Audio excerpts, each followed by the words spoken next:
ಆರಂಭದಲ್ಲೇ 2 super hit ಚಿತ್ರಗಳನ್ನು ಕೊಟ್ಟಂತಹ ರಘುವೀರ್ ತದನಂತರ ಸೋಲಿನ ಪಾತಾಳಕ್ಕೆ ಕುಸಿದು ಬಿದ್ದು ಬಿಡ್ತಾರೆ.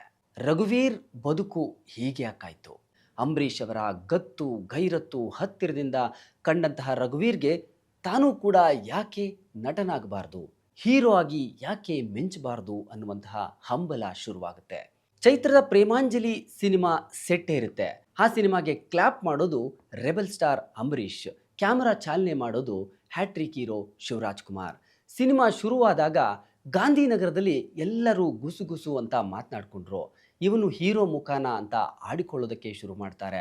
ಸಿನಿಮಾ ಕಂಪ್ಲೀಟ್ ಆದ ನಂತರ ವಿತರಕರಿಗೆ ಮತ್ತು ನಿರ್ಮಾಪಕರಿಗೆ ಒಂದು ಶೋ ಅನ್ನ ಆಯೋಜನೆ ಮಾಡಿದಂತಹ ಸಂದರ್ಭದಲ್ಲಿ ಇಡೀ ಸಿನಿಮಾವನ್ನ ನೋಡಿದಂತಹ ಬಹುತೇಕ ನಿರ್ಮಾಪಕರು, ವಿತರಕರು ಹೇಳೋದು ಒಂದೇ ಮಾತು.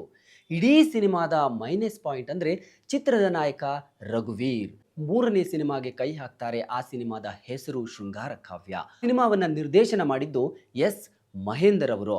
ಈ ಸಿನಿಮಾಗೆ ನಾಯಕಿಯಾಗಿ ಆಯ್ಕೆಯಾಗಿದ್ದು ತಮಿಳು ಮೂಲದ ನಟಿ ಸಿಂಧು ಅವರು. ಕೊನೆಗೆ ತಮ್ಮ ತಂದೆಯ ಮಾತನ್ನ ಧಿಕ್ಕರಿಸಿ ಮನೆ ಬಿಟ್ಟು ಹೊರ ಹೋದಂತಹ ರಘುವೀರ್ ಸಿಂಧು ಅವರನ್ನ ವಿವಾಹವಾಗ್ತಾರೆ.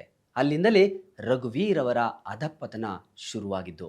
ಬೆಂಗಳೂರಿನಲ್ಲೇ ಸಂಸಾರ ನಡೆಸಿದ್ರು ಕೂಡ ರಘುವೀರ್ ಅವರು ಊರು ಬಿಟ್ಟಿದ್ದಾರೆ ಎಂಬ ಮಾತುಗಳು ಕೇಳಿಬಂದಿತ್ತು. ಆರ್ಥಿಕವಾಗಿ ಕಷ್ಟದಲ್ಲಿ ಸಂಸಾರ ನಡೆಸುತ್ತಿರುವಾಗಲೇ ಒಂದು ದುರಂತ ನಡೆದು ಹೋಯಿತು.